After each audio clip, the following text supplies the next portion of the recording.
भारत में आई दूसरी वेव को अब 1 साल हो चुका है। मध्य प्रदेश में कोरोना के से अब तक सरकारी आंकड़ों के मुताबिक 10,735 लोगों की मौत हो चुकी है। इन आंकड़ों में कई परिवारों के पूरी तरह से बिखर जाने की कहानी भी है। भोपाल की वनीशा इसमें से एक हैं। साल भर पहले माता पिता दोनों को खोने के बावजूद उन्होंने राज्य में 10वीं में टॉप किया। मामा मामी का प्यार है, भाई और खुद को संभालते हुए वो आगे बढ़ रही हैं। देखिए उनकी कहानी।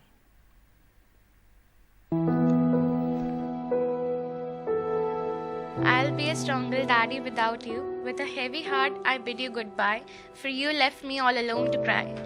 Now every tear fetches a memory of yours, but I hold it back and don't let it flow. वनिशा की सुबह वैसी ही है, उठना, पढ़ना, पूजा करना, स्कूल जाना।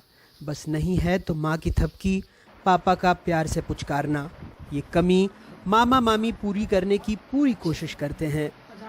संभलने में ही काफ़ी टाइम लगा। उसके बाद फिर अपनी पढ़ाई को साथ साथ कंटिन्यू रख के जो भी जितने भी जैसे सर्कमस्टांसेस आते जा रहे थे उसको एक साथ रखना, उसको एक साथ संभालना काफ़ी डिफ़िकल्ट रहा।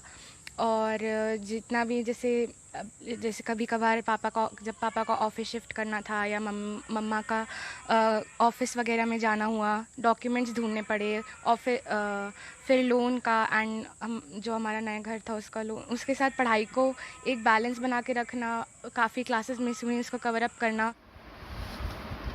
मध्य प्रदेश में वनिशा 10वीं की टॉपर थी, 11वीं में भी अव्वल आई। अब लक्ष्य IIT है। छोटे भाई को लेकर थोड़ी परेशान रहती हैं। बड़ी परेशानी लोन रिकवरी दस्तावेजों के लिए आने वाले फ़ोन कॉल हैं।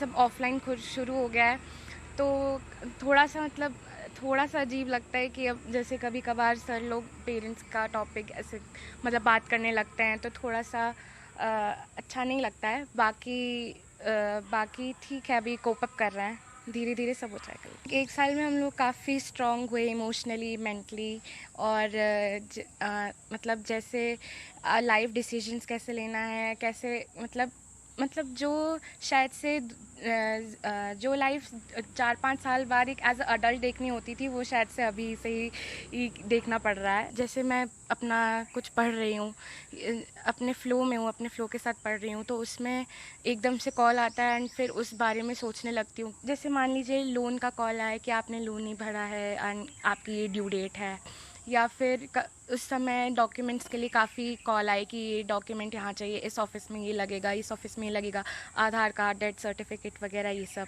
मैं चाहूँगी कि ऐसे कॉल्स ना आए क्योंकि पढ़ाई में काफ़ी डिस्टर्बेंस होता है। इनके पिताजी ने मकान बना रहे थे, वो उसका हाउस लोन था, उनका LIC का ही हाउस लोन था। वे LIC के ही MRDT क्लब मेंबर थे, लेकिन शायद LIC को ही नहीं मालूम था कि वो MRDT क्लब मेंबर थे और इतनी बड़ी दुर्घटना हो गई।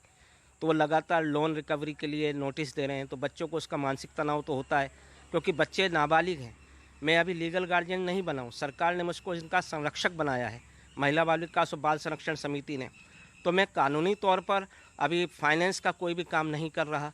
मैं लोन में कहीं पर भी आगे कोई कदम नहीं उठा पा रहा हूँ क्योंकि बच्चे बालिग नहीं हैं। जब बच्चे बालिग होंगे तो इनके पिताजी की जो पैसे इनको मिलेंगे उसके द्वारा लोन चुकाया जाएगा। तो लोन को लेकर ये मानसिक परेशानी में रहते हैं।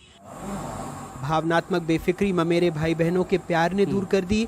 ऐसे में मामा मामी बच्चों की पढ़ाई को लेकर बेफिक्र हैं, लेकिन खेल को लेकर फिक्रमंद।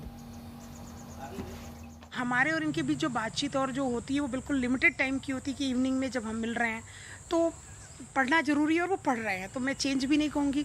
और विवान तो थोड़ा सीरियस हो गया तो उसको लगता है दीदी कर रही है तो मुझे भी पढ़ना है, तो उनको अब खेल में, स्पोर्ट्स में, अब समर वेकेशन में इनके समर कैंप्स हैं तो उसमें मैं डालूँगी। बच्चों की मानसिक स्थिति तो बदलती रही, बनती बिगड़ती रही, क्योंकि समाज के प्रश्न होते हैं। ओपन हो गए स्कूल कोरोना के बाद, तो वहाँ पर अन्य बच्चों के साथ मिलना और वहाँ पर कहीं ना कहीं ऐसे प्रश्न होना या शिक्षक के द्वारा ही कोई लेक्चर देना मोटिवेशन का जिसमें उनके पेरेंट्स का उल्लेख होना, तो इसमें बच्चों की जो मानसिक स्थितियां हैं वो थोड़ी बनती बिगड़ती रहीं। बहरहाल संवेदनाओं के ज्वार के बीच सरकार इस बहस में उलझी है कि देश में WHO की रिपोर्ट गलत है।